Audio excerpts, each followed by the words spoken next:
¿a quién verías si sabes que el día de mañana es el último día de este mundo?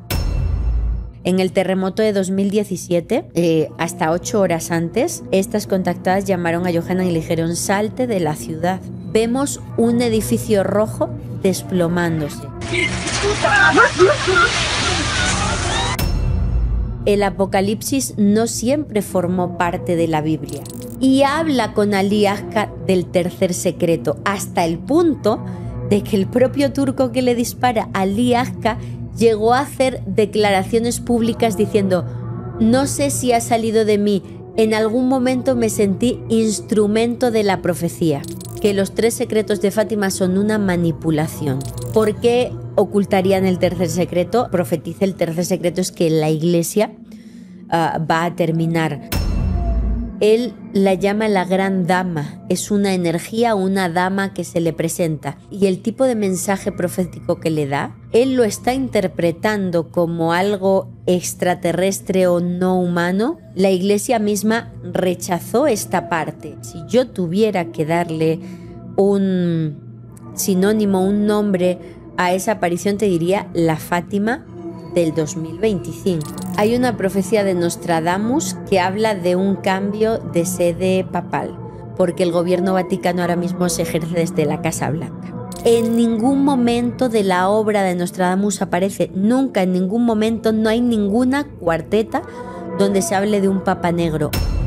Y como te digo, lo interesante es que tienes las 2 torres y se ha cumplido, pero será atacada 2 veces Norteamérica, porque llega una roca del espacio.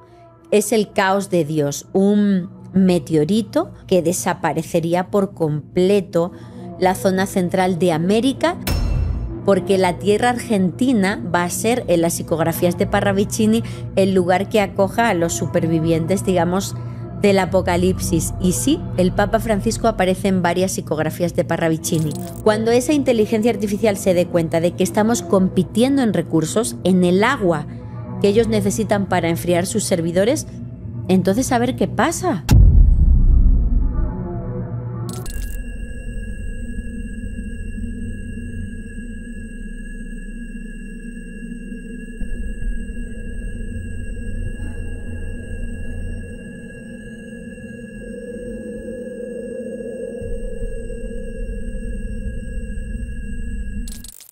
Dicen que de vez en cuando el cielo comete un acto de misericordia y envía a uno de los suyos a vivir entre nosotros, no para hacer milagros, sino para recordarnos lo que hemos olvidado: la fe, la bondad, la mirada que consuela sin hablar.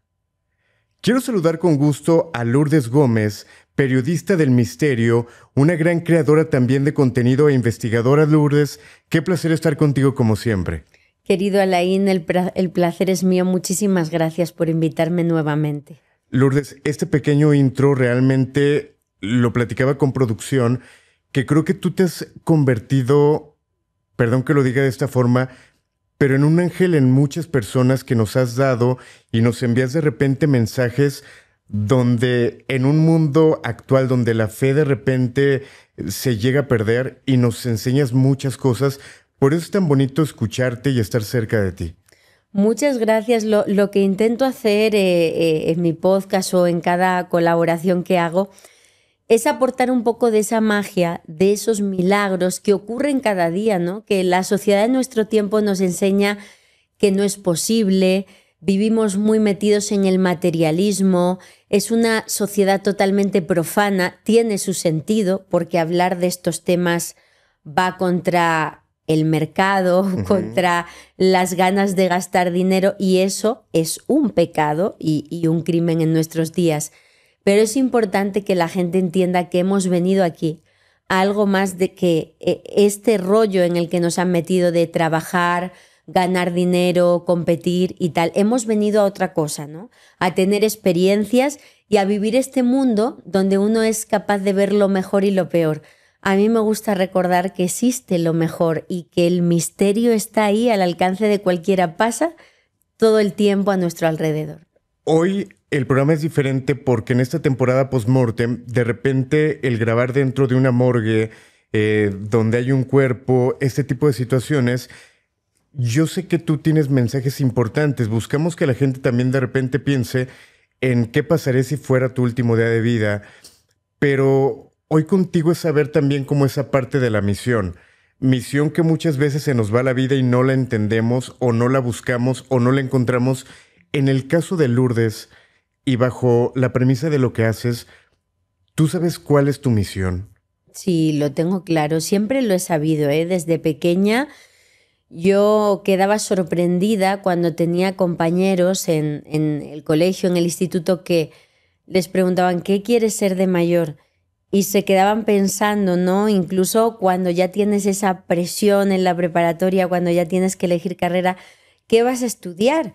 Y muchos de mis compañeros, no lo sé. A mí eso me sonaba tan extraño porque yo siempre he tenido tan claro que quería dedicarme a contar historias, a ser periodista, pero a contar historias que merecieran la pena.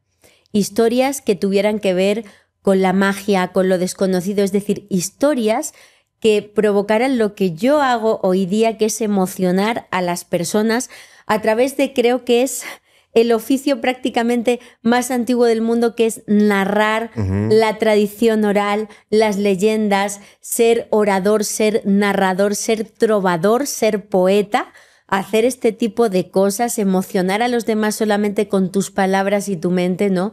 Y las investigaciones, eso era lo que yo soñaba. Entonces, doy gracias a la vida porque hoy puedo dedicarme a eso y con el hándicap extra de que soy mamá. Puede parecer un tópico, ¿no? Y mucha gente dice, ay, mamá, como muchas personas. No es tan sencillo para una madre que trabaja compaginarlo todo, no tirar la toalla y renunciar a tus sueños. Exacto. Es una lucha diaria y bueno, pues ahí estamos y muy, muy feliz de poder hacer esto. Imagino que esto nace en aquella habitación en España donde tienes aquel librero, obviamente con muchos títulos que quizá también tu padre, tu madre leían. ¿Desde ahí nace todo esto?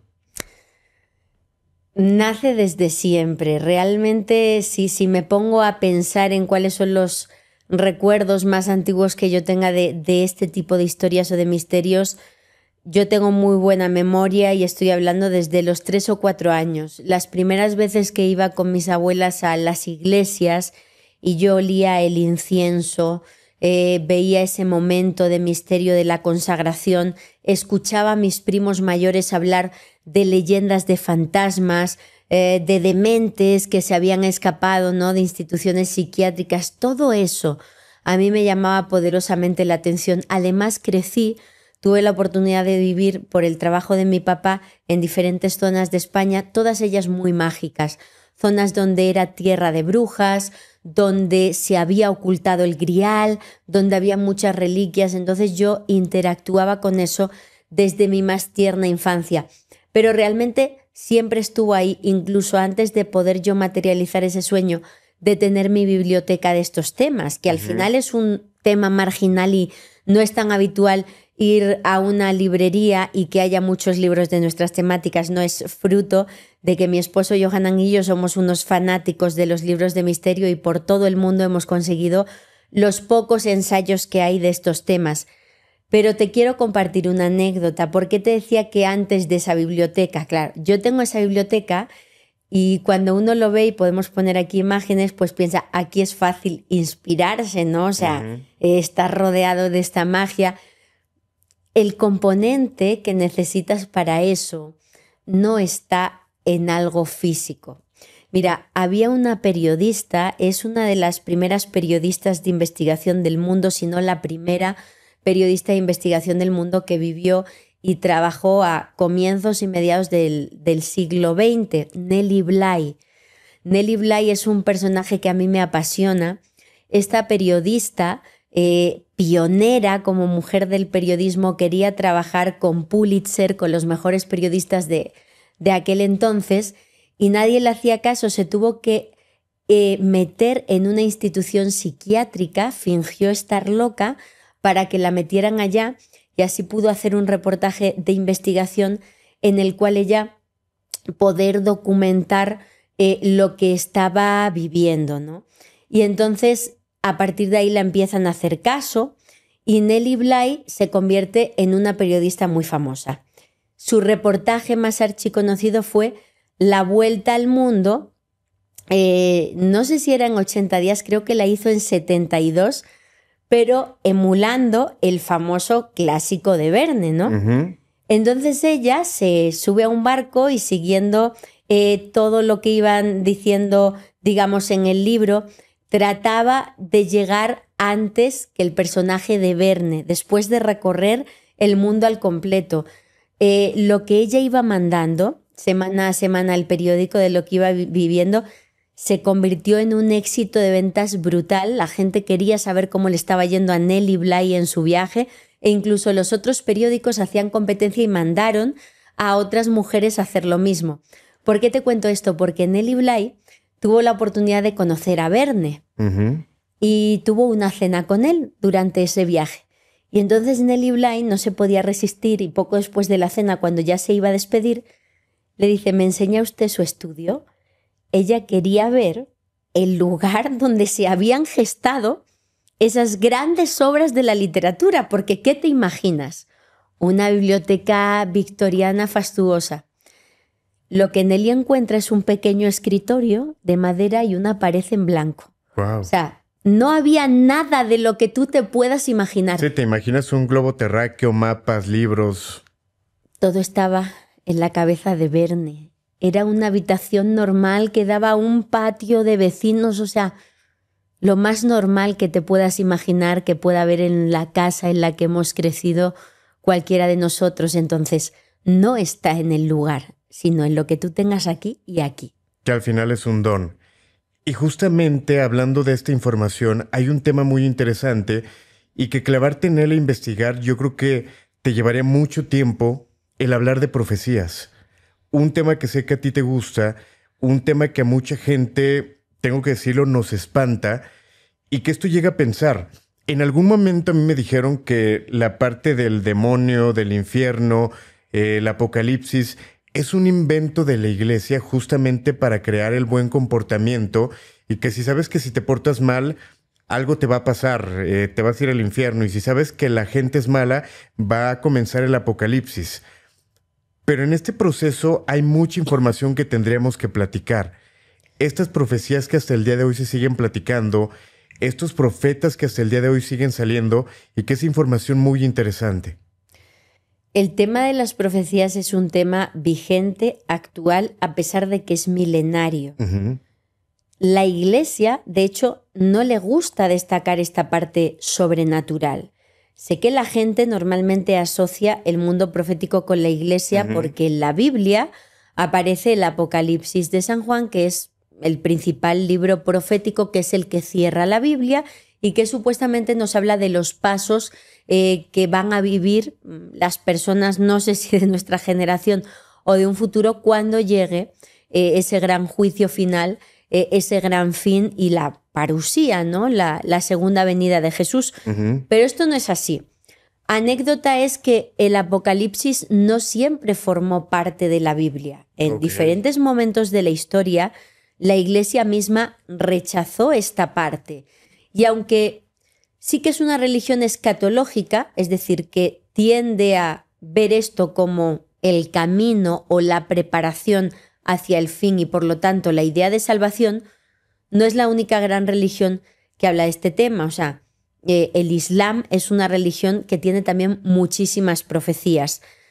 Lo que quiero decir es que actualmente la Iglesia no le gusta hablar de eso y de hecho fue el año pasado cuando sacó un protocolo sobre cómo tenía que actuar. Fue el Dicasterio para la Doctrina de la Fe el que expidió este documento donde se habla que con respecto a los hechos sobrenaturales sí se recomienda investigarlos a nivel de diócesis. Estamos hablando de las personas que supuestamente tienen comunicaciones con Dios, con la Virgen o con diferentes santos y hacen profecías, o sea, videntes marianos, que no se van a pronunciar en caso positivo, nunca, no quieren hablar de eso y que solo se pronunciarían en caso de que se descubra fraude, en caso negativo. ¿Qué quiere decir esto? Que la Iglesia quiere distanciarse de esa cuestión sobrenatural e incluso ha aprobado apariciones marianas súper proféticas como Meyugore, que se produjo el año pasado la aprobación oficial de culto de la Iglesia, pero ojo, no aprobó la parte de los mensajes. En el documento Vaticano, donde se aprueba la libertad de culto y de visita en Meyugore por los dones y los frutos de conversión y vocación que allí se han generado, dice, pero no nos pronunciamos sobre los mensajes porque son revelaciones privadas. Para la Iglesia, toda esta parte profética de los místicos y de los videntes actuales son revelaciones privadas que solo competen a las personas. De hecho, la revelación pública que según ellos Dios ha dado a conocer para todos los hombres terminó en la Biblia. Para de contar, todo lo que haya venido después, incluidos santos oficiales de la Iglesia, sí, material interesante, pero no es dogma de fe ni quieren hablar de ello. Entonces tenemos que ver la profecía como un fenómeno dinámico asociado no a la religión, sino al ser humano. Al final es el miedo, al final, ¿no? Creo que en todas las sociedades de cada época ha existido ese horror vacui, ese miedo al vacío, ese temor al apocalipsis, y es un tema cultural, humano y no religioso. Sin ir más lejos, no ha habido cultura o sociedad más preocupada por la profecía y la magia que el Imperio Romano. O sea, la cantidad de oráculos que había en la época clásica, la importancia que tenían, el hecho de que no pudiera jamás apagarse el fuego so pena de que las mujeres vírgenes, las vestales que cuidaban ese fuego sagrado de Vesta, pues simplemente fueran sacrificadas y se apagaba el fuego porque era el peor signo que te podías encontrar, o que ningún emperador tomara una decisión si no había un oráculo o un vaticinio positivo. Entonces esto nos indica que es algo social y cultural más que religioso o católico, cristiano.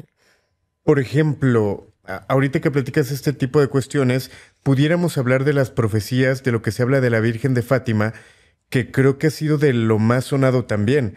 Creo que el hablar de ese tema coloca diferentes tanto profetas como temas, y la Virgen de Fátima sería un importante de platicar, ¿no?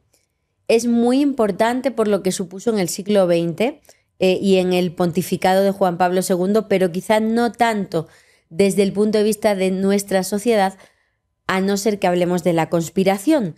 Fátima es una aparición que se da en 1917 en Cova de Iria, en Portugal. 3 niños, primos, Lucía dos Santos, Jacinta y Francisco Marto, observan el 13 de mayo de 1917 una especie de relámpago, escuchan una especie de zumbido de abeja y de esa luz del relámpago ven descender a una señora luminosa y muy bonita. Una señora que les promete aparecerse los siguientes días 13 de cada mes de forma consecutiva hasta el 13 de octubre de 1917, donde haría un gran milagro para que toda la gente creyera en esta aparición y daría una serie de mensajes.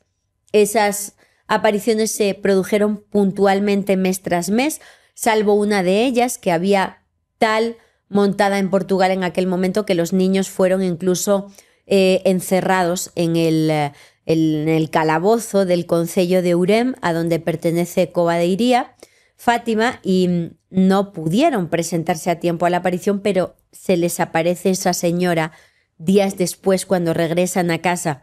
Las apariciones se dan puntualmente y cada vez hay más gente. Solo los niños podían ver la aparición. Las personas que estaban alrededor veían luces extrañas en el cielo, pero poco más. Y la apoteosis de la aparición se produce ese 13 de octubre, cuando ante más de 70.000 personas reunidas en Cova de Iria aparece lo que se ha denominado históricamente como danza del sol, pero fue un objeto con forma ovalada, circular, muy luminoso, que cambiaba de color, paseándose sobre los presentes a no mucha distancia. Tanto es así que era día cerrado en Portugal, estaba lloviendo torrencialmente, la gente se estaba mojando, tenía literalmente la ropa empapada, y ante la aparición de ese objeto hay incluso un secado instantáneo de la ropa, y ese día culmina la aparición. ¿Dónde aparecen las profecías? Mucho tiempo después. Esto es 1917. Hasta los años 40. Ok. No aparecen las profecías porque 2 de los niños fallecieron, Jacinta y Francisco, a muy corta edad. Solo sobrevivió Lucía dos Santos y ella rápidamente se hizo monja de clausura, estuvo pues encerrada, aislada en convento, y en los años 40, hablando con sus confesores, es cuando empiezan a darse cuenta o a fluir la información de que hubo partes de la aparición que la Virgen le pidió a Lucía que no comentara, por lo menos hasta pasados los años 60 del siglo XX. Son los llamados secretos de Fátima. Ella puso algunos por escrito y otro, el tercero, dijo que no lo iba a poner por escrito. El primer y el segundo secreto de Fátima, las 2 primeras partes de la profecía, consisten en primer lugar en una visión, no tanto palabras, sino una visión infernal, una visión del infierno que es algo muy común a muchos místicos de la Iglesia. Santa Teresa de Jesús, Santa Teresa de Ávila es una de las visiones del infierno más famosas, ¿no?, de la historia de la mística. Luego, esa parte del primer y segundo secreto también comprende el anuncio de que Jacinta y Francisco iban a fallecer muy jóvenes. Además, en el caso de Jacinta es alucinante porque pocos años después, cuando el cuerpo, digamos que lo volvieron a abrir para trasladarlo, estaba incorrupto, pero de una manera, o sea, una de las imágenes más brutales que yo he visto, ¿no? No se ve muy bien y yo nunca he compartido en el podcast, también por respeto, es el cuerpo de una niña, pero es muy impactante. Y la otra parte de esas 2 primeras partes es el anuncio del fin de la Primera Guerra Mundial y la consagración de Rusia al Inmaculado Corazón de María. Claro, todo esto es verdad que pasa, es verdad que fallece Jacinta y Francisco, es verdad que termina la Primera Guerra Mundial y dices, ok, se ha cumplido el secreto, no tenemos constancia porque ella lo pone por escrito y lo externa en los años 40 del siglo XX. Entonces, ¿cómo justificamos que eso fue así? Si lo hubiera quedado por escrito en 1917, pues no hay equívocos, ¿no? Pero eso se pone por escrito en los años 40. Y lo más importante de todo es el tercer secreto de Fátima. Ese tercer secreto, Lucía no quería de ninguna manera ponerlo por escrito. Le daba órdenes el obispo de Leiria en Portugal de que lo pusiera por escrito. Ella no quería. Desde el Vaticano también le pedían que lo hiciera. Se negaba, que la Virgen le había dicho que hasta los años 60 del siglo XX que no se podía divulgar, pero Lucía se pone muy malita. Una Navidad estaba prácticamente a punto de fallecer y es cuando lo pone por escrito. Según los primeros reportes, eso lo guarda, esa carta, esas palabritas. Esa es la palabra que se ha usado siempre para referirse a lo que escribió Lucía, unas palabritas. El tercer secreto son unas palabritas. Esa carta, esas palabritas, al principio se guarda en Portugal, pero más tarde se envía al Vaticano. Se envía al Vaticano y es el Papa Juan XXIII el primero que leyó esa información. Tenía que decidir si lo daba a conocer o no al mundo, pero cuando lo leyó dijo, no quiero ser profeta de calamidades, lo cerró y lo guardó. Y nunca se volvió a saber nada del tercer secreto de Fátima, de esas palabritas. Todo cambia en los años 80, en concreto en 1981, ya siendo Papa Juan Pablo II. Juan Pablo II sufre un atentado en la plaza de San Pedro del Vaticano por parte del turco Ali Agca, que le da varios disparos, que trata de acabar con su vida. De hecho, los médicos nos explicaban cómo una de las balas no le había dejado en el acto, por dónde exactamente había penetrado. Y lo impactante es que él, en el hospital, lo primero que manda es que le lleven el tercer secreto de Fátima. Se asegura que el Papa leyó el tercer secreto y que él se sintió identificado con el tercer secreto. Y de hecho, las famosas imágenes de que sale del hospital, ya está recuperado y visita a su atacante en la cárcel, le perdona y habla con Ali Agca del tercer secreto, hasta el punto de que el propio turco que le dispara, Ali Akka, llegó a hacer declaraciones públicas diciendo: no sé si ha salido de mí, en algún momento me sentí instrumento de la profecía. Date cuenta, como si él fuera el que estuviera, gracias a su acción, haciendo que una profecía se haga realidad.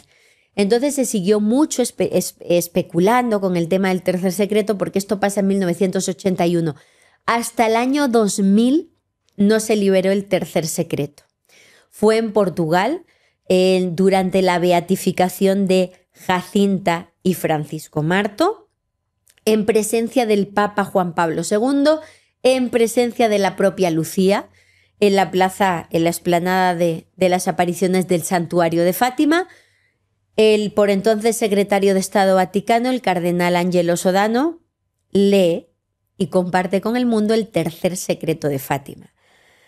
Los que somos fanáticos de este tema, yo era muy chiquita entonces, pero los compañeros que tengo, como mi querido Moisés Garrido, Bruno Cardeñosa, Lorenzo Fernández, muchos periodistas del misterio en España que vivieron, porque trabajaron mucho el tercer secreto y vivieron ese momento impactante, se quedaron en plan, ¿qué es esto? Porque eran unas palabritas y de repente las palabritas se convirtieron en varios folios donde se explicaba que habían visto a un obispo vestido de blanco, así a muy grandes rasgos, siendo atacado y desaparecido.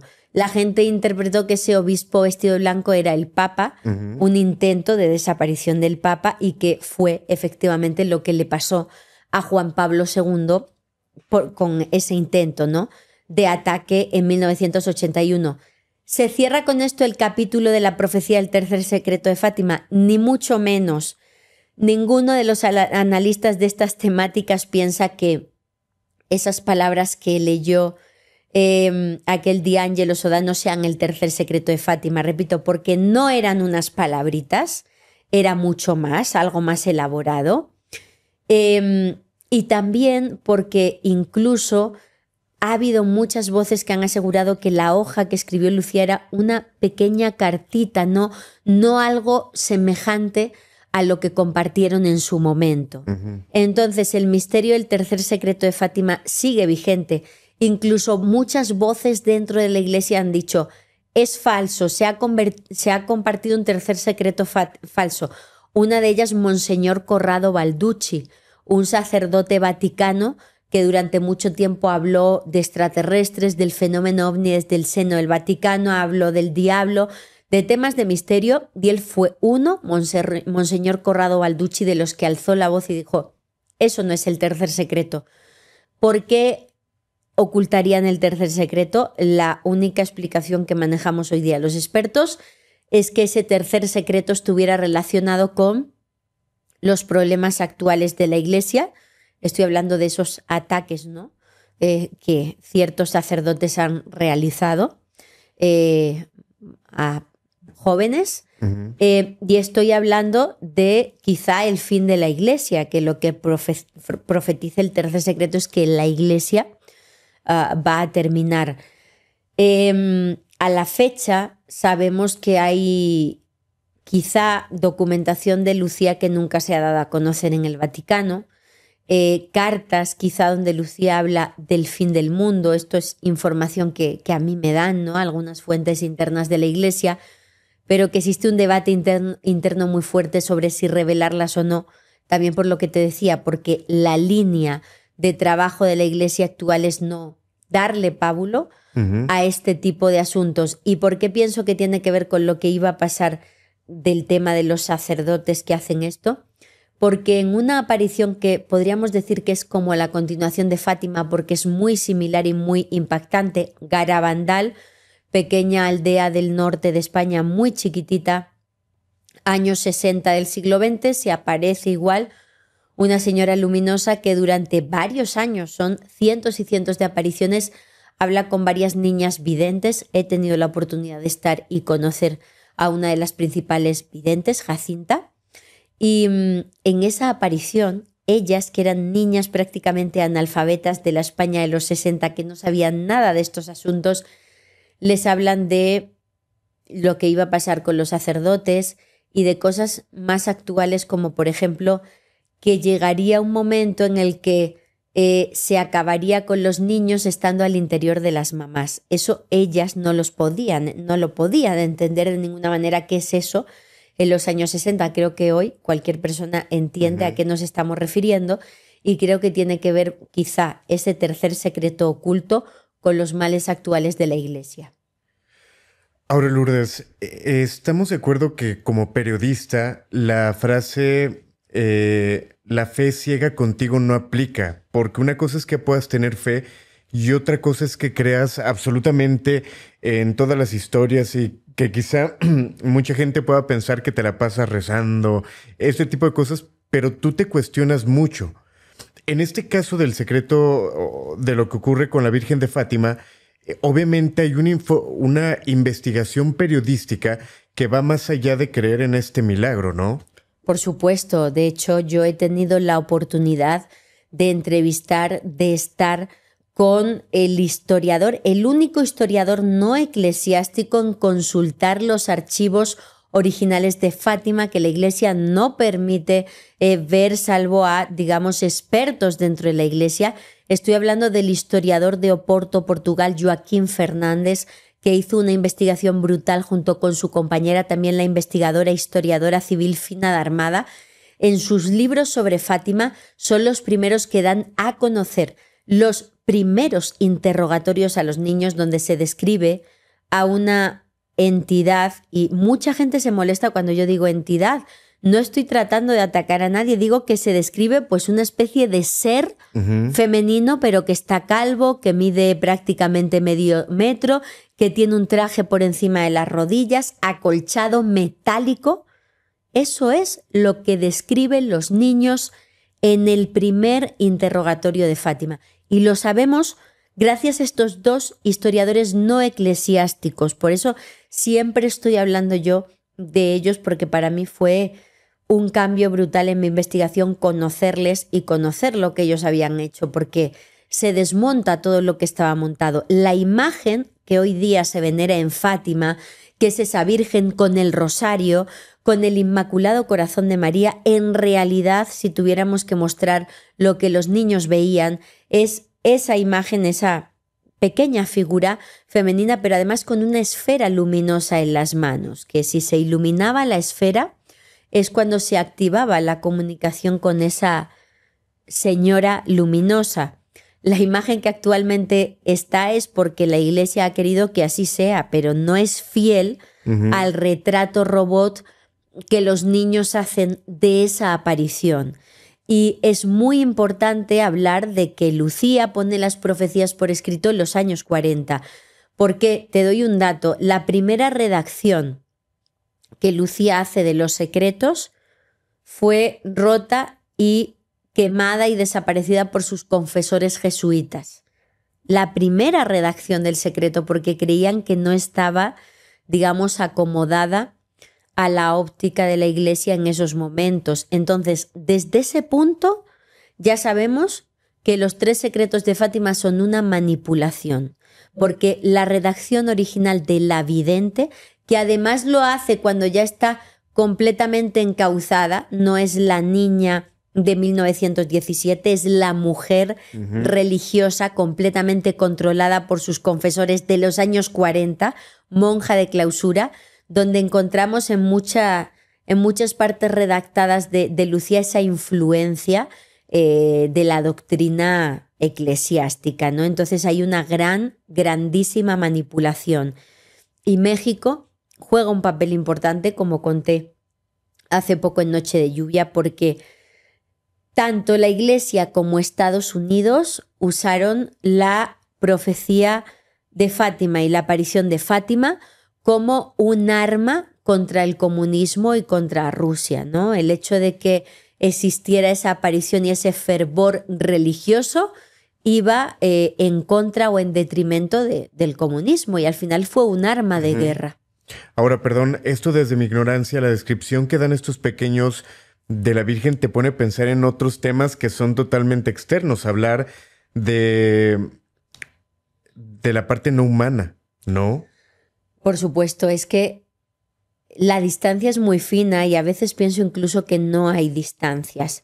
Te pongo un ejemplo. Actualmente estoy investigando, trabajando a un contactado con extraterrestres actual de Estados Unidos que tiene unas experiencias impresionantes con objetos voladores no identificados, pero también con una señora. Él la llama la gran dama. Es una energía, una dama que se le presenta. Y el tipo de mensaje profético que le da, él lo está interpretando como algo extraterrestre o no humano por la época que nos ha tocado vivir y el contexto en el que está. Si yo tuviera que darle un sinónimo, un nombre a esa aparición, te diría la Fátima del 2025. Es lo mismo, solo cambia la interpretación y la óptica del testigo. Pasa a cada momento, pero la gente lo interpreta dependiendo de sus creencias, ¿no? Habla de guías extraterrestres, de hadas, de ángeles, de espíritus femeninos, de espíritus de la naturaleza, de la Virgen, dependiendo de sus creencias, pero el fenómeno, para mí, personalmente, es el mismo. Ok, hay otra profecía interesante que sé que tú conoces a detalle, que es una profecía andina que tiene que ver el ave y el cóndor, si no me equivoco. El águila y el cóndor. El águila y el cóndor. Es muy fuerte esta profecía. Es muy interesante porque lo han vinculado con el Papa León XIV, con el cardenal Robert Prevost. Existe en la tradición, sobre todo tanto andina, ¿no?, de la parte incaica de Perú, de Sudamérica, y también en la parte, desde luego, de las antiguas culturas, sobre todo de Norteamérica, de Estados Unidos, la profecía del águila y el cóndor habla del continente americano. Habla de que en algún momento del desarrollo histórico de los siglos, el pueblo del sur de América y el pueblo del norte de América se separan, tienen conceptos diferentes de vida, ¿no?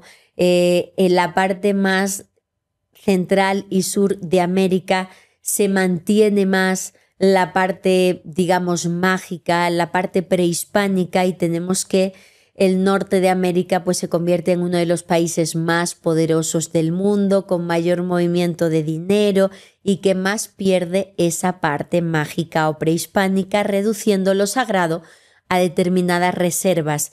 Es el momento, dice esta profecía, en el que el águila, que es Norteamérica, y el cóndor, que es Sudamérica, vuelan separados. Pero está profetizado por parte de esta profecía chamánica americana que llegará un momento en el que nuevamente el águila y el cóndor caminarán juntas hacia un nuevo futuro ilusionante y volverán a ser una. Claro, ¿se ha cumplido esta profecía? Pues no lo sabemos. Lo que sí sabemos es algo curioso, que es que ha llegado hasta el Vaticano un papa que nadie esperaba. Ni él mismo esperaba ser papa. Acaba de publicarse apenas el primer libro sobre el León XIV, es la primera entrevista que ha concedido como papa. Yo ya he leído el libro y aquí él cuenta en este libro que él esa noche del cónclave durmió muy bien, aunque sabía pues que era uno de los cardenales más potentes dentro del cónclave. También escuchaba que toda la gente decía, incluso los cardenales de mayor edad, jamás saldrá un papa estadounidense, o sea, no está en las apuestas, no va a pasar, no se le va a dar esa relevancia a Estados Unidos, y él pues esa noche durmió bien y pudo conciliar el sueño, porque se decía a sí mismo, yo no puedo salir jamás, ¿no?, como estadounidense. La sorpresa es que sale el primer papa de Estados Unidos, y lo curioso es que es un papa con doble nacionalidad. Es nacido en Estados Unidos, pero tiene también su pasaporte peruano, tiene nacionalidad peruana y estadounidense. Es de raíces, incluso de forma de ser, tranquilo, tímido, estadounidense, pero a la vez ha pasado prácticamente la mitad de su vida en Perú. Se siente totalmente peruano. En el Vaticano va a que le corte el pelo un peruano, su asistente que ha elegido es un sacerdote peruano, o sea, él ya se siente latino. Y en él pues si podemos ver esa parte de que algún día el águila y el cóndor caminarían juntos, podríamos interpretar que contra todo pronóstico estamos hablando del líder de una de las principales religiones del mundo que bajo su papado está uniendo a esas dos Américas o esas dos visiones diferentes del mundo. ¿Por qué? Porque además es un papa de consenso. Si ha sido elegido papa es porque está a medio camino entre las posturas más radicales tradicionalistas del colegio cardenalicio y las más progresistas del Papa Francisco. Ha sido elegido por eso, de hecho, porque no le pueden casar con ninguna de las dos opciones. Está muy centrado y hay gente que piensa que él es la materialización de la profecía del águila y el cóndor. Ok, voy a ser un tanto indiscreto, pero la última vez que grabamos, yo te comentaba que ese seguimiento de la salud del Papa Francisco, yo lo di a través de tus redes sociales por el seguimiento tan cercano que le dabas. Y esto lo platico porque cuando pasa el cónclave, recuerdo que estábamos en un meet and greet y mientras todos estábamos preocupados porque llegaran las papas a la francesa, todo lo que pedimos, yo recuerdo que Lourdes estaba haciendo como si tuviera un rompecabezas.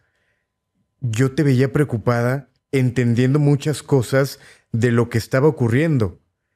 Y hubo una frase que me preocupó, no lo diré textualmente porque no lo recuerdo tal cual, pero la iglesia trae la del Vaticano a los Estados Unidos.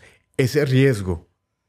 Y yo Nunca te veía lo había muy preocupada contado porque un mapa. ya van a decir que yo soy profeta o algo así. Nunca había contado eso en público. Si quieres que cambiemos de esta parte, podemos omitirlo. Lo contamos. Yo en aquel momento fue el día, no sé si fue el mismo día o el día siguiente que falleció el Papa Francisco, pero fue en aquellas horas.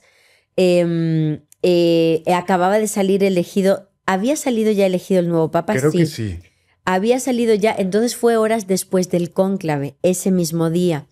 Estábamos Johanan y yo analizando mucha información porque solo había habido un analista, que además yo en Noche de Lluvia lo nombro, es el único que había hablado de la injerencia de Estados Unidos en el cónclave, porque te dicen es imposible, no puede pasar. Pero si ya ha pasado, te pongo un ejemplo, el cónclave de 1903, en el que salió elegido el Papa León XIII, o no, el que se sucedió a la muerte del Papa León XIII, el cónclave de 1903. En este cónclave todavía algunos países católicos como España o el Imperio Austrohúngaro tenían derecho de veto de cardenales en el cónclave. Entonces no me pueden decir que no ha habido injerencia y que solo es una decisión del Espíritu Santo, cuando sabemos que en el pasado era público y notorio que determinadas potencias del mundo tenían injerencia en el tema de la elección del nuevo Papa. Claro, encontramos que la última persona con la que se reúne el Papa Francisco es Vance, el vicepresidente de Estados Unidos, ¿no? Y 1 o 2 días después, el Papa Francisco fallece. Tenemos que Donald Trump, a pesar de que su país, Estados Unidos, no es eminentemente católico, que él se ha erigido públicamente no como católico, sino como perteneciente a otra religión, se pone a sí mismo como una de las primeras personas en dar sus condolencias por el fallecimiento del Papa Francisco, que es uno de los primeros que confirma su presencia en el funeral del Papa Francisco, a pesar de que el Papa Francisco directamente le dijo a Donald Trump que lo que él hacía no era ni de ser cristiano ni de ser buena persona, ¿no? Lo de alzar muros. Hay una imagen de el Papa Francisco recibiendo a Trump, donde el Papa tiene la cara más seria que ha mostrado en todo su papado. Y tenemos que es uno de los primeros en llegar Donald Trump al funeral del Papa Francisco, y resulta que después de la movida que forma con Zelensky, el presidente de Ucrania, en la Casa Blanca, que prácticamente le echó, que fue la hecatombe, se reúne con este señor, con Zelensky, dentro de la Basílica de San Pedro. O sea, hace política dentro del principal templo de la iglesia a escasos metros del cuerpo todavía sin enterrar del Papa Francisco. Y días después de eso, de una manera muy amigable, él comparte una foto suya de inteligencia artificial como si él fuera el Papa. ¿Por qué ese interés de Estados Unidos y esas señales previas al cónclave y después sale un Papa estadounidense? Ojo, un Papa que sabemos que ha participado, o sea, que ha votado en primarias republicanas. Un Papa cuyo hermano, uno de sus hermanos, es totalmente de la línea de Trump. De hecho, ya ha visto a Trump, el hermano del Papa. Él, en el libro que yo me he leído, el primero que se ha publicado de él, dice que él como que está alejado de la postura de su hermano. Él tiene cuenta en X y yo me he visto el historial completo de X del cardenal Prevost y sí que tiene ciertas publicaciones contra la política de inmigración de Trump. Pero repito, todo lo que notábamos que iba a pasar se cumplió. Sí, te veía muy preocupada. Se cumplió. Incluso, no sé si existe alguna profecía, que creo que de lo que recuerdo sí hay algo, pero se habla de un atentado que puede haber en el Vaticano, por lo cual, por la parte política, digan, ok, mi papa, que es de Estados Unidos, no puede estar en un lugar tan inseguro. Acaba de haber un atentado. Sí. Vamos a jalar la iglesia que de forma central esté en Estados Unidos. Hay una profecía de Nostradamus que habla de un cambio de sede papal. Como que la sede del Papa, de la Iglesia, ya no va a ser el Vaticano, en el corazón de Europa, sino que va a estar en otro lugar. Y esa profecía, esa cuarteta de Nostradamus, que yo la analizo pormenorizadamente, desde luego aquí no me sé la cuarteta completa, pero en Noche de Lluvia ahí está toda la información en los diferentes programas que he hecho. Ahí se van varias vertientes, ¿no? O sea, si tuviera que trasladarse, si esa profecía tuviera que cumplirse y el Vaticano no pudiera ser ya la sede del Papa y de la Iglesia, ¿por qué se trasladaría? Pues porque estalle una tercera guerra mundial en suelo europeo, que todo apunta a que si hay una tercera guerra mundial, que eso es una profecía muy interesante que he analizado de muchos profetas medievales de Alemania que profetizan la tercera guerra mundial en suelo europeo. Si ese conflicto tiene lugar en sede europeo y el Papa se traslada, pues estaría cumpliendo esa profecía. Pero también se ha mirado por dos vertientes. Antes del cónclave, cuando se hablaba de la posibilidad de que pudiera salir un Papa de color, un Papa negro, si hubiera salido un Papa negro, la gente ya decía que se iba a cumplir esa profecía porque Exacto. La sede ya iba a estar en África. Y ahora mucha gente dice que esa profecía ya se ha cumplido porque el gobierno vaticano ahora mismo se ejerce desde la Casa Blanca. Eso es lo que dicen algunos teóricos de la conspiración.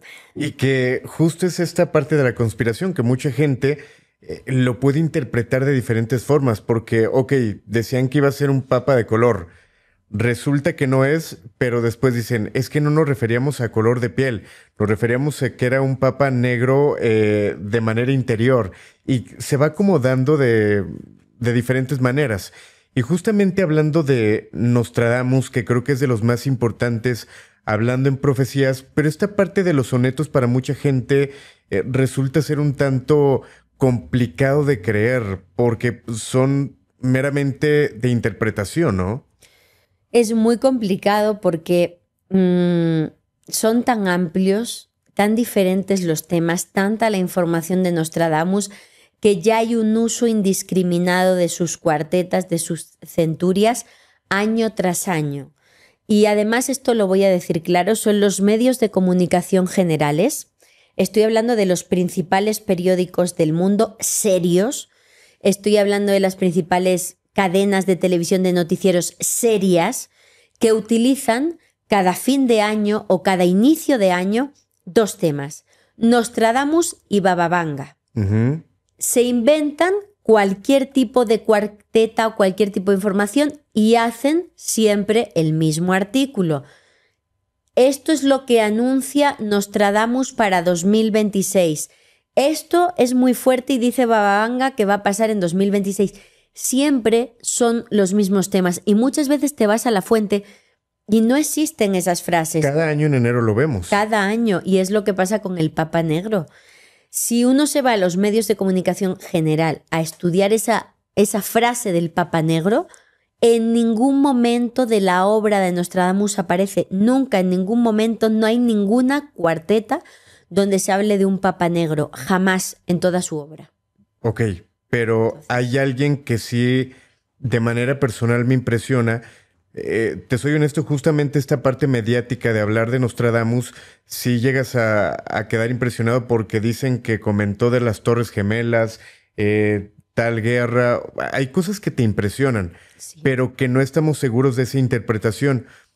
Pero hay un personaje que conocemos y que hay unas imágenes que me gustaría mostrar.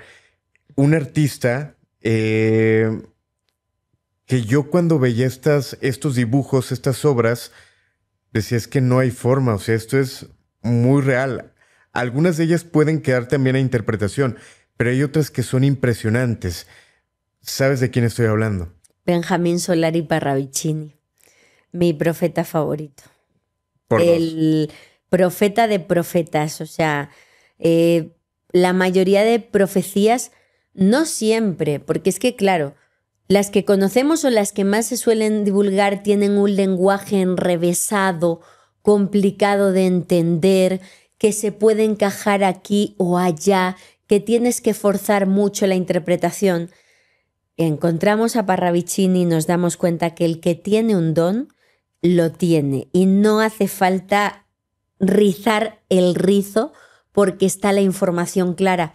Pero no solo él, Hildegarda de Bingen, mi profetisa favorita, monja del siglo XII. Imagínate, es como si habláramos con un extraterrestre, o sea, tú y yo aquí con Hildegarda, una mujer del siglo XII, entendernos y ya muchas veces cuesta, los que hemos tenido la suerte de entender a nuestros abuelos o bisabuelos, que yo he podido convivir con mis bisabuelos, y es una o dos generaciones y ya las palabras son diferentes. Imagínate hablar con una persona del siglo XII y a Hildegarda la entiendes perfectamente y habla de información que no es para su tiempo y es del siglo XII. Uh-huh. Pues Parravicini es un ejemplo muy claro, pero no el único. Hablaba de los profetas del bosque, que son una serie de profetas europeos que se dieron en torno al curso del río Rin en Alemania, que todos profetizan esa guerra mundial con una batalla apocalíptica que va a haber en suelo alemán, en las cercanías del Rin, la batalla del Abedul, así la denominan en las profecías, y te encuentras que son profetas medievales y hablan de cosas alucinantes, hablan de pájaros de hierro que van volando y atacando a personas, hablan como de carros que van sobre toneles, es decir, hablan de tanques de guerra, hablan de cajitas donde se ven cosas, hablan de televisión, hablan de cajitas donde habrá unos alimentos y que solo los que estén bajo tierra como topos y coman esas cajitas serán los que vivan. Está hablando de latas de conserva. O sea, cuando una profecía es real, te das cuenta. Mira, a Johanan, a mi esposo, que él analiza mucho la profecía, le pasa mucho que él ya tiene el don o la característica de saber ver muy bien a los contactados y profetas actuales, porque él se dedica sobre todo a personas con experiencias hoy día. Yo lo que leo son profecías antiguas, ¿no? Es lo que a mí me gusta, información antigua. Y cuando ya tengo la vista y la mente entrenada, o sea, cuando algo es certero, lo es, no necesita aditivos, lo entiendes perfecto. Y el que más entiende, que duda cabe, es Benjamín Solari Parravicini, ¿no? Un pintor, un artista que vivió a principios, mediados del pasado siglo XX, en Buenos Aires, que desde pequeño tenía contactos con hadas, con duendes, en el jardín de su quinta en Palermo, allá en Buenos Aires, que durante un tiempo de su vida se aleja de ese tema que él traía, se dedica pues al desenfreno, a la fiesta, a experimentar todo tipo de cosas, pero un día de repente su ángel le vuelve a contactar y desde entonces ya no se separa que mucha gente piensa que es solo escribir. No, él contactaba. Toda esta información se la entrega una persona trascendida, un fraile, Fray José de Aragón, que había vivido pues muchos años antes en La Rábida, en España, en un monasterio, y que es el alma que se comunica con él y que le enseña cómo tiene que perfeccionar su arte, ¿no? Porque habla muchos, yo he leído mucho las obras de Parravicini y lo que dicen sus amigos íntimos, y muchos dicen que cuando le llegaba el momento, o sea, a lo mejor eran 3 de la madrugada, y en esos momentos a lo mejor no había luz eléctrica, pero Parravicini no necesitaba, ¿sabes?, encender nada. Era como escritura automática. Lo hacía a oscuras porque era en automático. Y de hecho, él mismo, esto poca gente lo sabe, él llegó a ver psicografías cumplidas. Porque a él le dice Fray José de Aragón que es importante que él trabaje en ese arte y en esa escritura, que lo perfeccione y que vaya creando carpetas de información, que las guarde. Porque él al principio los cuenta en sus propias cartas. Yo he leído Parravicini, él las tiraba. Él no sabía qué era eso. ¿Qué es esto? Se deshizo de muchas hasta que vio algunas cumplidas y dijo, o sea, esto son profecías, y ya las empezó a guardar, pero al principio no guardaba las psicografías porque él no sabía lo que eran. Y las clarísimas que todos conocemos, ¿no? Las Torres Gemelas y Norteamérica será golpeada 2 veces, que hay gente que piensa que es profecía inconclusa, porque aparecen las 2 torres, pero ojo, aparece la Estatua de la Libertad. Mira, podemos ver la imagen porque justamente yo creo que es la que me sorprendió, porque parte de la arquitectura para esa época, pues realmente era imposible que él pudiera visualizar estos 2 no estaba todavía en pie. O sea, está impresionante, ¿no? Y como te digo, lo interesante es que tienes las 2 torres y se ha cumplido, pero será atacada 2 veces Norteamérica. Hay gente que piensa que falta el segundo ataque, el ataque a la Estatua de la Libertad, que es la parte superior de la imagen. O sea que sería una profecía todavía en curso.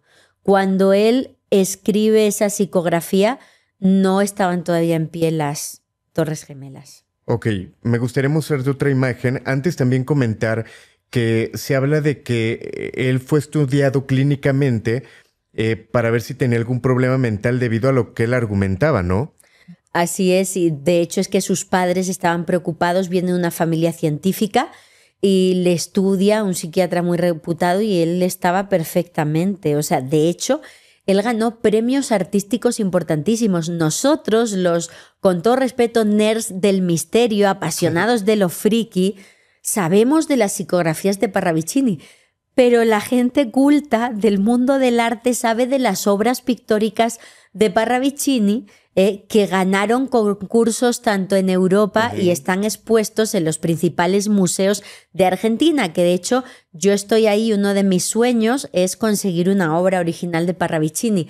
No es sencillo conseguir una psicografía, pero hay en venta varias obras de arte y ahí ando. Porque se dice que le dejó a varios amigos algunas obras, ¿no? Lo que pasa es que también hay muchas falsificaciones. Totalmente. Yo por eso tengo que ir a la fuente original, a los libros de la época que hemos comprado originales de Parravicini para saber las que son ciertas, porque en internet hay muchas falsas. Hay una de Claudia Sheinbaum. Todos los políticos, tanto Argentina como de América, en algún momento creo que no son guays si no tienen su psicografía de Parravicini, ¿sabes? O sea, si tienen su psicografía de Parravicini ya es como decirle a la gente, o sea, ¿qué más necesitas? ¿Sabes? Estoy profetizado. Hay una psicografía falsa de Claudia Sheinbaum que no es real y eso es solo un ejemplo, ¿no? De lo mucho que pasa en la política con Parravicini. Ok, es una historia totalmente diferente porque hemos escuchado que hay profetas que vienen de una familia humilde, campesinos, que empezaron a tener visiones, pero él venía de una familia acomodada. De hecho, creo que el linaje hasta el día de hoy está acomodado hasta en la política, ¿no? Así es una familia acomodada de la sociedad de Buenos Aires en aquel entonces y él era pues el bicho raro. De hecho, el tipo de vida que llevaba Parravicini. O sea, tú lees sus diarios y sus libros como he hecho yo y ahí él por las noches salía al teatro, al cine, a cenar en los mejores restaurantes del centro de Buenos Aires, tuvo encuentros, estuvo al interior de una nave extraterrestre. O sea, pero todo esto en la parte central de Buenos Aires, en la zona cara, que es donde él se movía, y en las más altas esferas hubo presidentes de Argentina, o sea, gente al más alto nivel que adquiría las obras pictóricas de gauchos de Benjamín Solari Parravicini. Ok, la siguiente obra muestra esa predicción de un papa argentino, si no me equivoco. Sí, y no sé no puedo leer bien, pero hay una que habla del tiempo de los dos papas. Eso es fascinante. Y ahí vemos además un perfil, sé que es un dibujo muy leve, pero parecería, ¿no?, que es el Papa Francisco, y de la importancia que va a tener Argentina en todo el proceso que hablaba Parravicini, porque la tierra argentina va a ser, en las psicografías de Parravicini, el lugar que acoja a los supervivientes, digamos, del Apocalipsis. Y sí, el Papa Francisco aparece en varias psicografías de Parravicini. Okay. Se habla del tiempo de los dos papas, que antes de Benedicto XVI nadie podía imaginar que hubiera dos papas nunca, bajo ningún concepto, y pasó. Viene en Parravicini, pero es que también hay psicografías donde él aparece. Hay una psicografía que la vamos a poner también, donde está el Papa Francisco saludando a Javier Milei, al presidente argentino, que es claramente ese abrazo, ¿no? Además, Francisco abrazando a una persona que le había criticado tantísimo como Milei criticó al Papa Francisco, y aparece. Parravicini, como estamos hablando de cientos y cientos de psicografías, tenemos que verlas como por grupos. Efectivamente, hay varias de ellas que se refieren a temas de virus por los que va a pasar la humanidad, incluso por cosas científicas que nos van a venir mal a los humanos. También hay otro paquete de psicografías en esa parte científica que nos hablan de la inteligencia artificial. Que en esta justo se llega a platicar, perdón, es una de ellas. En la que veíamos la parte del COVID, se dice que este personaje, justamente en la frente, pudiéramos llamarle, se muestra como microscópicamente se veía el virus, y justamente en los laterales algo que pudiera ser el cubrebocas o la mascarilla, y que eso se interpreta de esa forma. Y ahora sí pasamos a la siguiente imagen, que es justamente donde se habla de la parte tecnológica. Es muy interesante porque en ese paquete de psicografías, la que estamos viendo dice: el hombre mundial mecánico será una nueva clase no humana en la humanidad, peligro. Es una de ellas, pero es interesante porque habla de inteligencia mecánica, es decir, de inteligencia artificial. Ya no voy a decir en los años 60, 70, 80 del pasado siglo, ya voy a decir hace 3 años no teníamos en nuestra mente nadie inteligencia mecánica o inteligencia artificial, o sea, esas palabras no estaban en nuestro lenguaje, y Parravicini hace un siglo, hace 20 o 30 psicografías de las que yo haya visto, y están en Noche de Lluvia, donde habla de inteligencia mecánica, de arte mecánico. Eso me impactó muchísimo porque dice Parravicini mucho, llega el desartista, o sea, llega una inteligencia que va a crear arte, pero no es arte, no tiene la emoción humana, y nadie nos podíamos imaginar que hubiera un fenómeno de un programa que le pudiéramos pedir crear obras de arte y fotografías nuestras de la forma que está pasando hoy día.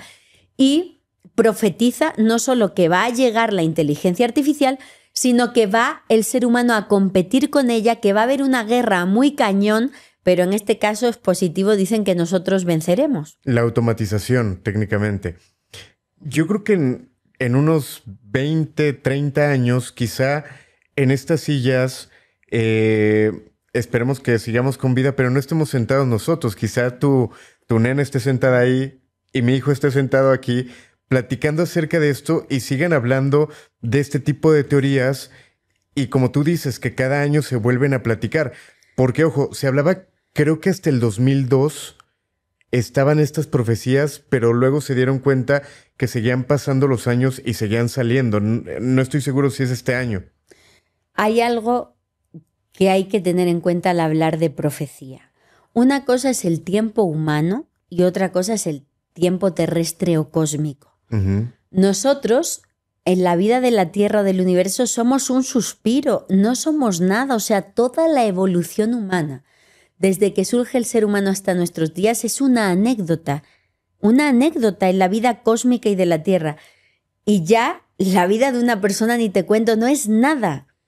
Los 80 años por mucho que podamos vivir, de media o 60, 70 o los que sean, no son nada de tiempo y para nosotros son nuestra vida entera. Entonces ahí la problemática de los tiempos en la profecía. ¿Qué es mucho? ¿Qué es poco?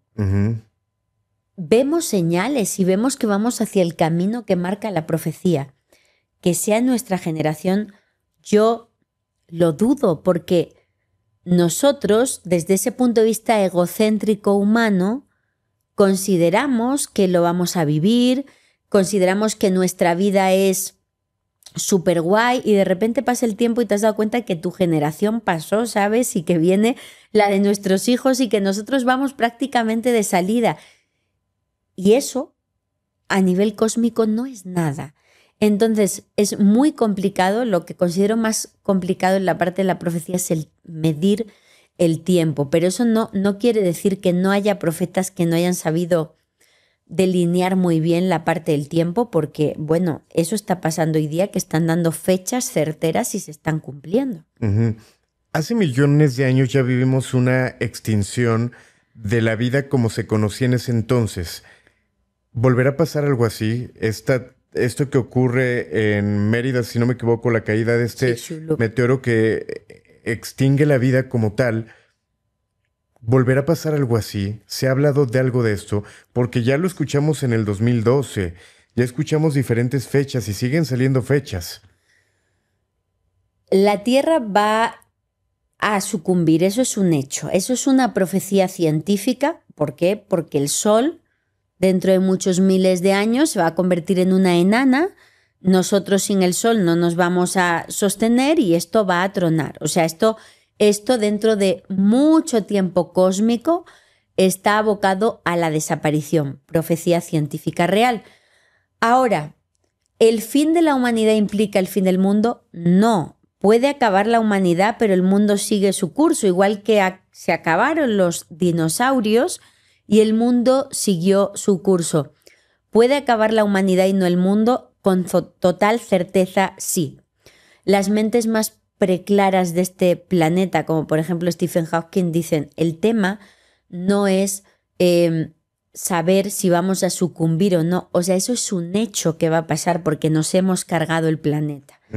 El tema es si conseguiremos crear colonias exteriores antes de que truene la Tierra para que la humanidad sobreviva en colonias marcianas o vete tú a saber dónde, o en la Luna.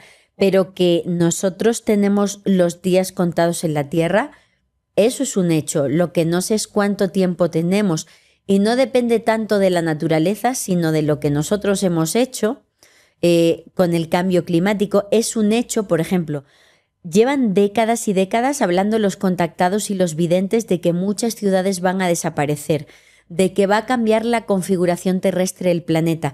Eso es algo que hoy día la ciencia ya acepta, porque van a cambiar los perfiles costeros, porque con la subida de las aguas, del nivel del mar, con el deshielo de los polos, va a haber muchas ciudades que van a desaparecer. De hecho, ya hay muchas islas en la parte del Pacífico, del Índico, que ya están en un peligro real de desaparición. Son los llamados mapas del fin del mundo que visualizaron los contactados hace años y que hoy día la NASA, la Agencia Espacial Estadounidense, saca sus previsiones de qué ciudades van a desaparecer y son exactamente los mapas que han recibido contactados como la señora Adela García en Argentina o Claudio Pastén en el caso de Chile. El tema también es si nosotros vamos a provocar nuestro propio final a través de esa tercera guerra mundial con tecnología nuclear. Estamos prácticamente a un paso de ese conflicto. Hemos vivido en los últimos meses situaciones muy tensas. O sea, nadie realmente es consciente de lo que pasó en el mes de junio cuando Estados Unidos atacó las bases iraníes. O sea, eso fue brutal, o sea, estuvimos al borde de la debacle más absoluta. Y también es una profecía científica el llamado invierno nuclear. ¿Qué pasaría si alguien es tan estúpido como para apretar el botón nuclear? Que me queda claro que hay muchos estúpidos que lo harían, pero sin ningún tema. Si varias bombas nucleares estallan a la vez, Alain, se generaría ese invierno nuclear que descendería la temperatura del planeta, que el polvo que habría en la atmósfera provocaría que no entraran los rayos de sol, que no hubiera luz, que las plantas no hicieran su función de fotosíntesis y por lo tanto no fabricaran oxígeno y nosotros sucumbiéramos en meses o en años. Y que ya ocurrió en menor escala en Hiroshima, por ejemplo. Así es, o lo de Chicxulub, lo de los dinosaurios, ya los científicos aceptan que las especies no desaparecieron tanto por el impacto, sino por ese enfriamiento de la superficie y esa oscuridad que generó el polvo lanzado a la atmósfera. Entonces eso puede pasar. ¿Qué dice Parravicini, el profeta más top o más importante? Habla de dos fines, por así decirlo. Habla del caos del hombre, que es esa tercera guerra mundial nuclear, y habla que en mitad de esa guerra los soldados tienen que dejar las armas y regresar a casa porque llega una roca del espacio. Es el caos de Dios, un meteorito, una roca de gran tamaño que impactaría en la zona de las Antillas, que desgajaría un trozo de la Tierra y formaría una segunda luna, orbitando alrededor de nuestro planeta, que desaparecería por completo la zona central de América y que mermaría la humanidad pues hasta dejarla en un cuarto o menos de personas, o sea, poquísimos humanos, que los pocos que sobrevivan lo van a hacer en las actuales páramos argentinos, ¿no? Que Argentina está vacía, son profecías muy emocionantes.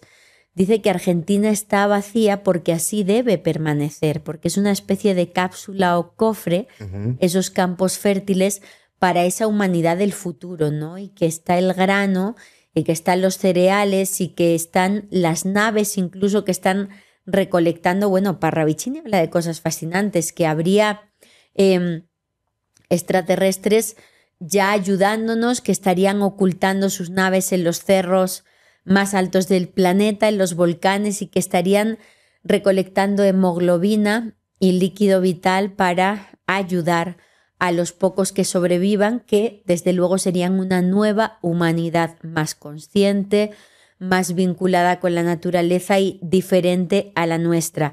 Vamos a sucumbir sin ninguna duda, lo que no sé es cuándo.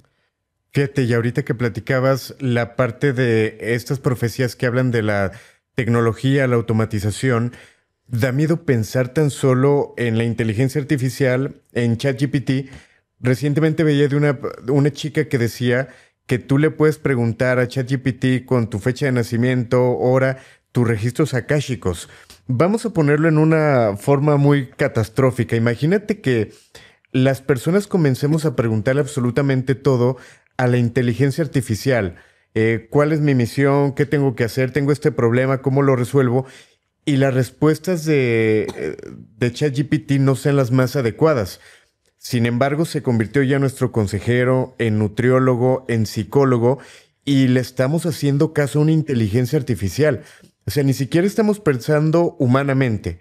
En el trabajo estamos dejando a un lado la creatividad de escribir un buen copy, de escribir un buen libro. Es brutal. Por dejárselo a inteligencia artificial donde no esté la emoción, donde no esté el corazón de cómo tendrías que actuar, y esto nos puede dirigir a algo muy complicado. Es brutal. Yo me quedo impactada realmente en nuestro mundo, ¿no? En el periodismo, los podcasts, las redes sociales, que ya toda la gente lo haga todo con la inteligencia artificial, que la gente me diga tan normal el tipo de conversación espiritual que mantiene con ChatGPT. Son cosas que me parecen brutales porque yo nunca las he hecho ni se me va a ocurrir hacerlo. O sea, me queda claro que en las portadas, en las imágenes, en los títulos, que mi equipo usa este tipo de cosas. Como herramienta. Como herramienta. Yo te puedo decir que Lourdes Gómez no ha usado esto en la vida y no se me ocurriría en la vida usarlo. Además, porque me han presentado informes de datos y he dicho, ¿sabes qué? Esto no vale para nada. O sea, de temas que yo conozco, digo, aquí no está ni la mitad de lo que yo pondría. O sea, faltan muchísimos datos.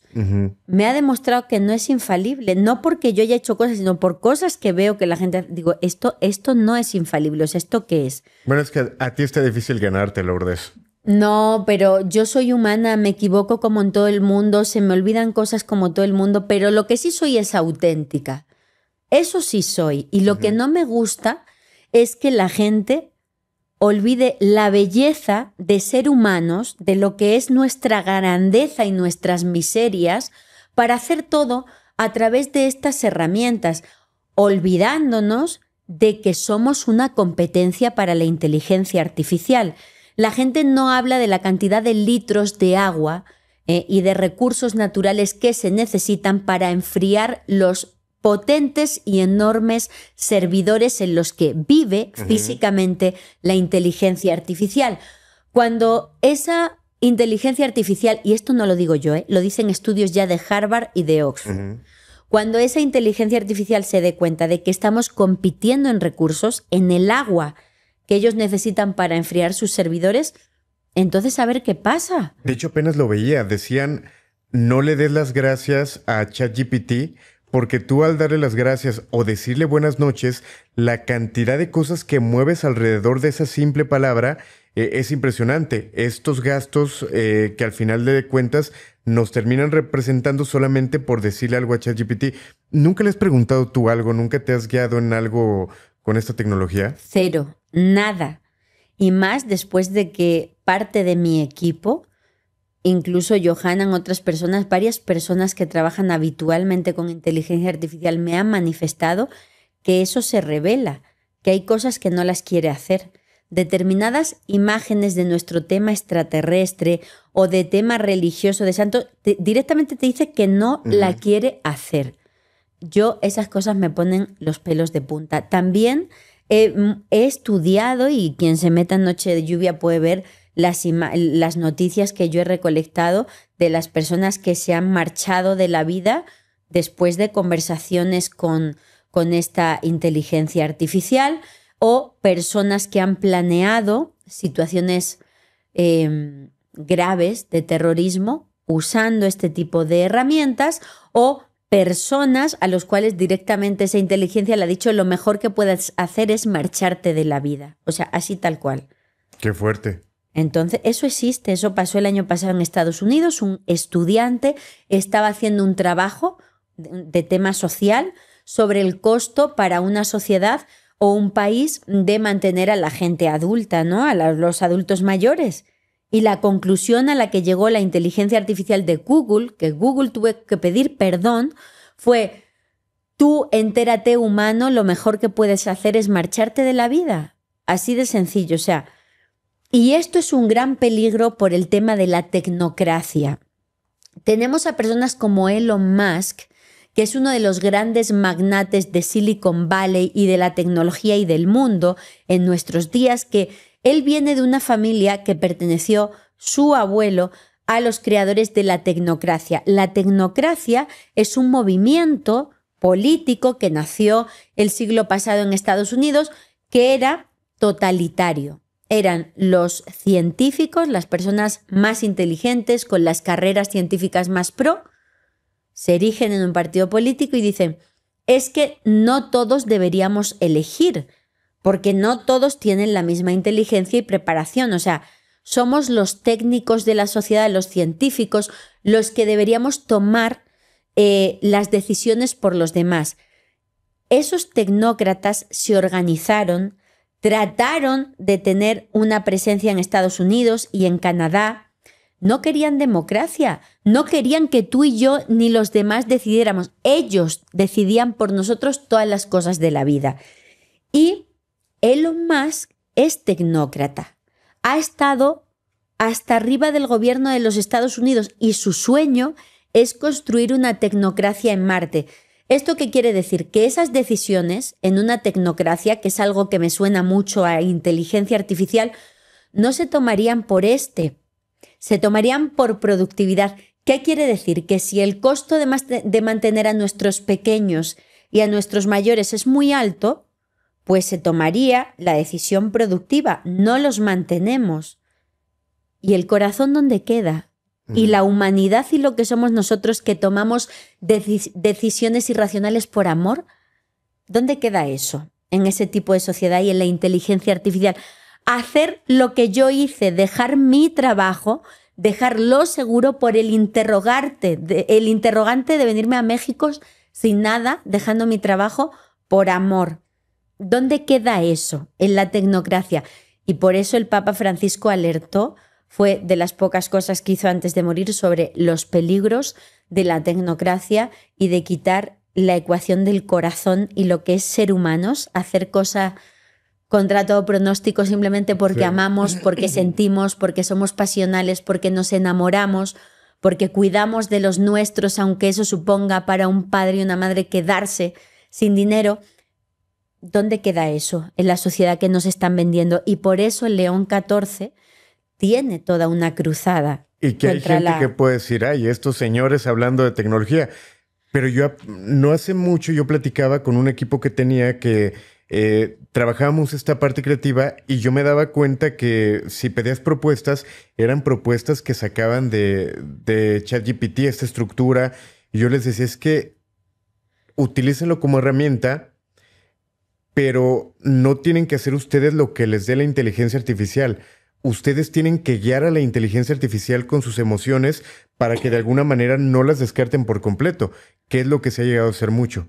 Así es, está pasando, pasa en nuestro mundo y es un peligro, como dice el Papa León XIV, no solo por lo que implica esa falta de humanidad, ¿no?, sino también por los trabajos que vamos a perder. Si ya fue todo un tema la industrialización a partir del siglo XIX, que nos llevó a vivir en ciudades de asfalto y a separarnos por completo de la naturaleza, a que esos pueblos preciosos que podíamos trabajar desde cualquier sitio, no, todo eso desapareció. Ahora vivimos todos, o sea, muchas partes despobladas del planeta para estar todos en agujeros gigantescos, en sitios así. ¿Qué va a pasar ahora si entonces se perdieron trabajos por la automatización, por las máquinas? ¿Qué va a pasar por la inteligencia artificial? Porque ya hay carreras universitarias destinadas a desaparecer, porque son decisiones que ya toma la inteligencia artificial. O sea, nos estamos autodestruyendo. Me da igual que digan que soy apocalíptica, que estoy atacando una herramienta. No, perdona, estamos perdiendo la humanidad y el sentido de lo que somos. Oye, que hemos venido aquí a experimentar, Alain, a sentir el amor, la decepción, la tristeza, la pena, la alegría. Nos están quitando todo eso. Venimos aquí como máquinas a producir y si eso nos ayuda a producir más, bienvenido sea. Ojo, ¿dónde queda la lectura? O sea, el crecimiento que te da leer un clásico en la literatura, el cine, ver una película. O sea, esas historias que son guiones que salen de nosotros, de lo que somos como humanidad. ¿Dónde queda todo eso? Suena tonto, pero la magia de leer un libro, todo esto. Acercándonos un poquito al final, ¿existen de alguna manera algunas profecías con fecha, con día, con hora, próximas, no sé si a corto, mediano o largo plazo? Hay una que está súper vigente, que es la de Gog, la de JJ Benítez. Es un libro que ha escrito Juan José Benítez, que es un maestro mío muy importante del periodismo del misterio allá en España. Y JJ Benítez en Gog profetiza un choque de un asteroide. Es muy similar a la información de Parravicini, prácticamente idéntica. Es una información oficial que él asegura que ha recibido, que hay un objeto que se está aproximando hacia la Tierra, que viene en rumbo de colisión contra nuestro planeta, que ya las agencias espaciales lo han detectado, pero que nos lo están ocultando por no crear un pánico y que están trabajando diferentes medidas para poder paliar esa amenaza y que si no se consigue cumplir sería, si no recuerdo mal, en agosto de 2027 cuando se produzca ese impacto y acabe con la mayor parte de la humanidad. Eso es como una fecha súper popular que hay ahora. Y otra menos conocida, pero que empieza a sonar mucho, es de un contactado de Estados Unidos, Chris Bledsoe, que ha tenido una experiencia de contacto interesante con naves, con guías, que incluso ha recopilado material de esos objetos que está siendo actualmente analizado por Estados Unidos, piezas que ha obtenido Luis Elizondo y que ya le han dicho que no se las van a devolver. Él asegura que uno de los mensajes que ha recibido es que en la Semana Santa del próximo año, del 2026, que va a pasar algo muy fuerte a nivel humano, ¿no? Como un despertar de la humanidad, pero no dice exactamente qué, si va a pasar algo malo o algo bueno, pero que sí va a haber un cambio notorio en la humanidad. Entonces, siempre hay fechas, pero no son muy lejanas. Suelen ser de 1 año, 2 años o así, y que normalmente nunca se han cumplido. Solo conozco así fechas clarísimas que se hayan cumplido. Toda una carpeta de investigación que trae mi esposo, Johanan Díaz Vargas, sobre el tema de los sismos y los terremotos en México, que hay contactados mexicanos como Cristina Ansúrez o Yasantami en Monterrey, y está la prueba en el canal de YouTube de Insólita Experiencia de mi esposo, que te dicen el día, el mes y el año en el que se va a producir un sismo, y ya van 3 veces que se ha producido. O sea, sí coincide estas fechas. Coincide totalmente. En el terremoto de 2017, hasta 8 horas antes, estas contactadas llamaron a Johanan y le dijeron: salte de la ciudad, porque es inminente. Vemos un edificio rojo desplomándose. Y una de las primeras imágenes que Johanan vio en televisión es un video donde están unos chavos en un estacionamiento. Detrás, al fondo, se ve un edificio rojo y el edificio rojo cae.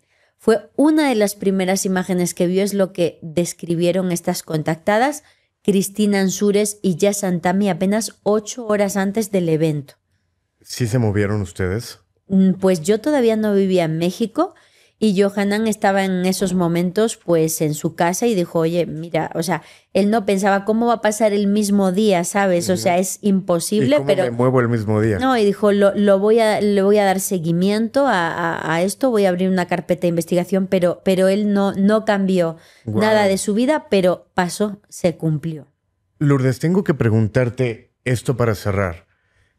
Imaginemos que tienes esta información y esta información es para el día de mañana. Mañana va a pasar algo, es algo que no se puede detener.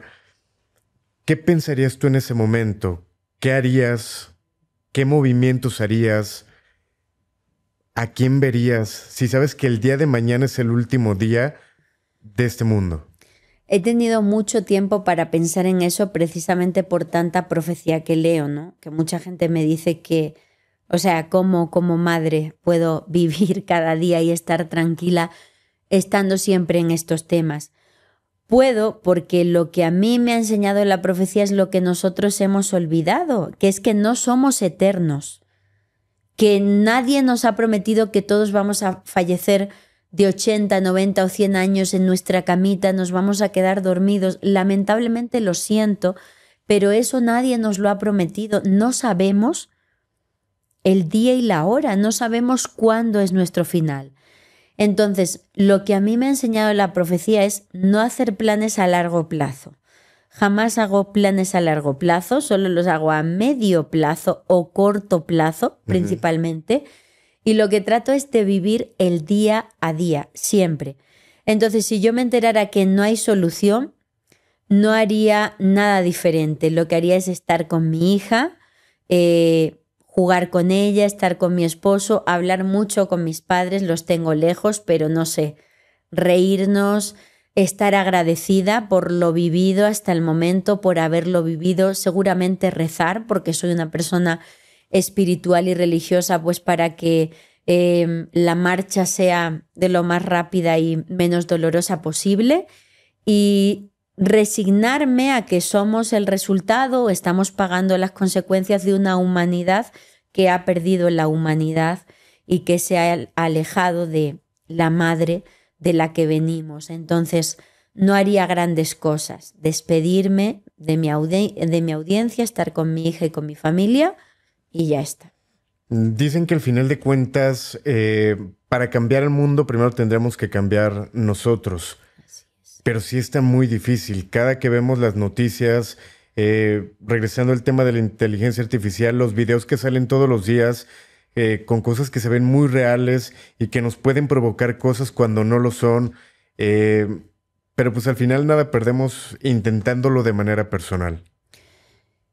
Las grandes revoluciones empiezan dentro de uno mismo, y aunque uno piense que su solo ejemplo no vale, sí que sirve mucho. Entonces, tú tienes que prepararte, pero para ti, todos los contactados de toda la historia, tanto los medievales como los contactados actuales, coinciden en señalar que la profecía es una herramienta, precisamente para darte lo que a mí me ha dado, el perder esa ansiedad sobre el futuro. Yo antes pensaba mucho en el futuro y al final dejas de vivir el presente. Yo soy muy soñadora y antes pasaba mucho tiempo pensando, imaginando el futuro. Ya no, porque eso es tiempo que pierdo de vivir y de estar aquí. Entonces, la profecía debe servirte para prepararte tú, para preparar tu alma. En nuestra sociedad ya no le damos ninguna importancia a prepararnos para el final. Tiene que llegar el final, voy a vivir el carpe diem, todo lo que puede y ya está. ¿Qué hay de tu alma? ¿Qué hay de tu espíritu? ¿Qué hay de lo que eres? ¿Cómo lo preparas? ¿Cómo lo limpias? ¿Cómo te reconcilias con tu vida para ese momento? Porque todas las personas que han estado al borde de la muerte lo que refieren es que en esos momentos no te acuerdas de los logros materiales o de ese tipo de cosas, solo te acuerdas de la gente que ha estado contigo, los momentos que has compartido y lo que no hiciste. Te arrepientes de pequeñas cosas, perdones, cosas que no hiciste, ¿sabes? Entonces, la profecía te tiene que ayudar a eso. Fíjate que una de las personas más poderosas que ha habido en el planeta fue un emperador español y alemán, Carlos V. Carlos I de España y V de Alemania. Este emperador, en su tiempo, en la Edad Media, tuvo el imperio más grande que haya habido en el planeta. O sea, en sus terrenos no se ponía el sol porque ocupaban prácticamente todo el orbe. Y este hombre, teniéndolo todo, de repente un día decide dejar la corte, dejarlo todo, dejar su personal para irse a un pequeño monasterio de mi tierra, Extremadura, Yuste, porque él quería prepararse para el buen morir. Él quería limpiar su alma de los errores y pecados de guerra, de todo lo malo, para llegar reconciliado y tranquilo al cielo. Él quería reflexionar sobre su vida y prepararse para ese momento. Para ello encargó al maestro Tiziano un cuadro que se llama La Gloria. Es un portal, porque realmente él se dibuja, pide al maestro Tiziano que dibuje la entrada al cielo, pero que le dibuje a él arrodillado a las puertas del cielo como un alma, vestido de blanco, sin corona, con la corona en el suelo, tras de él su esposa, su madre, su hijo. Es decir, él quería llegar al cielo despojado de todo lo material y lo tenía todo. No había otra persona en el planeta que tuviera más que él. Lo dejó todo para ser un alma, un ánima y poder entrar al cielo. Y es alucinante porque en esos días en Yuste, en esos últimos días de su vida, solo quiso que le acompañara su relojero, Juanelo Turriano, para crear relojes precisamente por esa idea del paso del tiempo. Y el único objeto que pidió que le llevaran es la Gloria de Tiziano. Yo he estado ante ese cuadro. Está en el Museo del Prado de Madrid, pero también he estado en Yuste, en el lugar donde él dio su último suspiro. Y cuentan las crónicas de Yuste que él celebraba su funeral todos los días y veía cómo iban a ser las exequias para prepararse para ese momento. Llegó incluso a meterse al interior de su ataúd para ver cómo se sentía. Y cuando ya llegaron las últimas horas y él sintió que iba a ir, pidió que le llevaran delante su cuadro La Gloria de Tiziano. Y lo miraba, su mirada, dicen las crónicas, que estaba perdida, o sea, estaba en trance y su cuerpo estaba aquí muriendo, pero él ya había entrado al cielo a través de ese portal y de esa pintura. Él tuvo la sabiduría de prepararse para el buen morir, algo que ninguno hacemos, pero que la profecía nos da la oportunidad de hacer en nuestro tiempo. Y queda como un extraordinario mensaje el pensar que nos tenemos que preparar para el buen morir, para despojarnos de lo material, y no significa sacar todo, regalar todo, pero esa parte energética de desprendernos de ese acercamiento emocional con nuestra gente, el perdonar, pedir perdón, perdonarnos, creo que es parte del prepararnos y dejaste un excelente mensaje.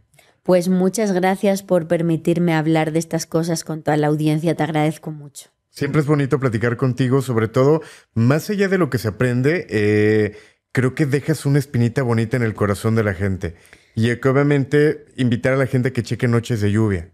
Muchas gracias. Esa es la intención, ¿no? Al final, dar una enseñanza o un mensaje positivo. Y bueno, pues cualquier persona que le interesen estos temas o la forma que tengo de vivirlos, pues en Noche de Lluvia Podcast, tanto en YouTube como en Spotify, ahí me encuentran cada martes con un nuevo contenido. Y agradecerte porque estos son los estudios de Insólita Labs, que están muy bonitos, felicidades, y que bueno, hay una serie de contenidos también muy interesantes que la gente puede checar. Pues muchas gracias, ahí estamos haciendo un panel de colaboradores bastante importantes y siguen nuestras redes sociales, van a ver los podcasts que vienen, ahí estamos apoyando a creadores emergentes que tienen mucho que decir y bueno, pues aquí también es tu casa siempre que la necesites, gracias. Por supuesto. Un placer estar contigo. También agradecerle a todo el equipo de producción, a Alex en la edición, a Jorge Zabalza en la producción. Mi nombre es Alain Luna. Los invitamos a que nos dejen sus comentarios a quién les gustaría ver con nosotros, qué tema les gustaría que tocáramos y como siempre me despido. Descansen, si es que pueden. El grito de la Llorona.